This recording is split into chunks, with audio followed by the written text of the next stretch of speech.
Hello everyone, today we're going to see how to create a NAT Gateway on Azure. But before we start, I'm going to show you the architecture of what are we going to do. So this is the diagram, this is the architecture, and to start, we're going to explain what is a NAT Gateway. A NAT Gateway is a service or a resource that gives you outbound access to the internet. It's important to mention that it only gives you outbound, not inbound.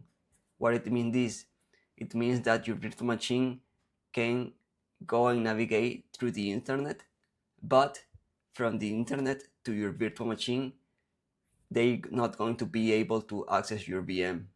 So this is like a more secure way to access to the internet because it only gives you outbound access, not inbound.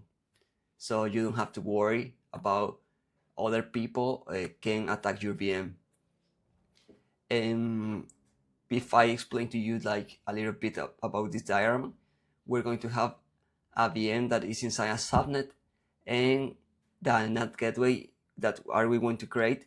This resource it's created at the subnet level. So any virtual machine that is inside a subnet that has a NAT gateway, they are going to use the NAT gateway to go to the internet. So why I'm explaining this? Because if you don't know, in September 2023, Microsoft announced that by default the subnet has outbound access to the internet, but after March 31st of 2026, the new virtual machines that are created by default are going to be private subnets. So this means that cannot longer use default outbound access connectivity. And all your virtual machines, if you want them to have access to the internet, you will need to use an explicit method. What is an explicit method? Well, there are different types of explicit outbound connectivity. We have like when you attach a public IP directly to the VM, but you know that that's not very secure and it is not scalable to different VMs that we have. Other type of explicit open connectivity, if it is a load balancer, we can put a load balancer in front of a subnet, and that load balancer we can create a rule to give open access to the internet. And then we have the NAT gateway that, as I said before, we attach this NAT gateway to the subnet level, and all the VMs that are inside subnet has access to the internet, and only outbound access and not inbound. So this is like a more secure way to give access to the internet to our VMs. So I'm going to create a NAT gateway now, and we have already created a VM that are we going to use. That is this one, that is called VM test, and that is, if I access to the operating system, is this.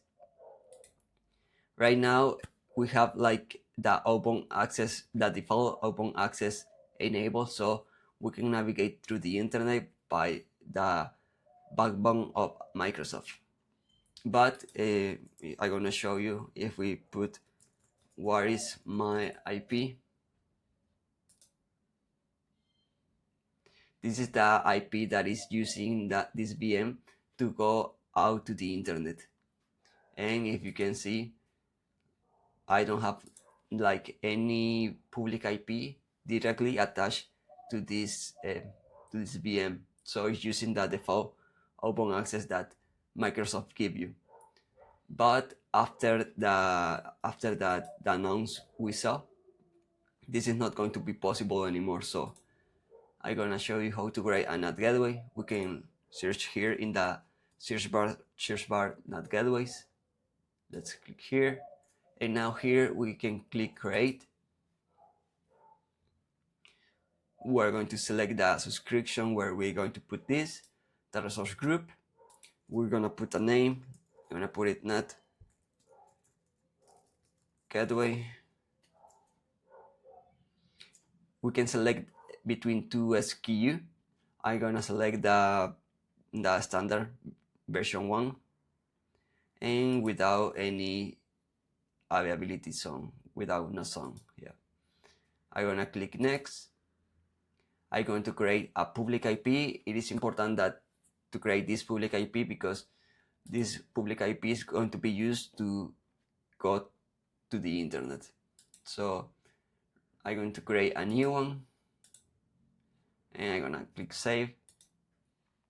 Also mention that we can create a single public IP or we can create like a prefix of public IP so the NAT Gateway can use any of those public IPs to go out. In this case, I'm only going to create one. And here we're going to select our virtual network and the subnet where we want to attach this NAT Gateway. So the VM that I'm using it is in this subnet servers. I'm gonna click it.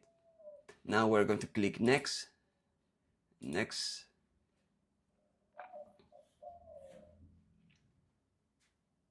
and let's hit create. So let's wait to these resources. So let's wait.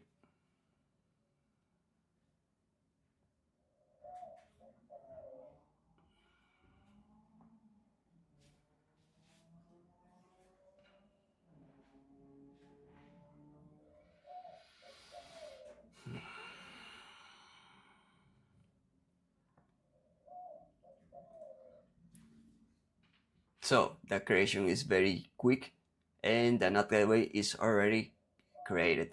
If we go to resource, if we click here, this is like the menu of the NAT Gateway. So we have the virtual network that where is attached, the subnet, the amount of subnets that are attached to this NAT Gateway, the SKU, the public IP addresses, the open IP, that is the public IP that we create early, networking. We can change all of this. We can like attach this NAT Gateway to one subnet, or we can attach it to multiple subnets. So as you can see, it's very scalable to our network. And yeah, if we go back, well, before that, if you see, we have this public IP that ends in .212. If we go back to our virtual machine and let's hit refresh here on the where is my IP, it changed to the one that is using the NAT Gateway. So now the virtual machine is using the public IP that has the NAT Gateway. So it is not using the default open access that Microsoft give you. So that's how you create a NAT Gateway on Azure. This is how you keep access, open access to the internet to your VMs in a more secure and scalable way, not using the default open access that Microsoft give you, but using an explicit method. And also we can see in another video how to use a load balancer to give open access to the internet if you want. And yeah, that's everything for this video, and thank you.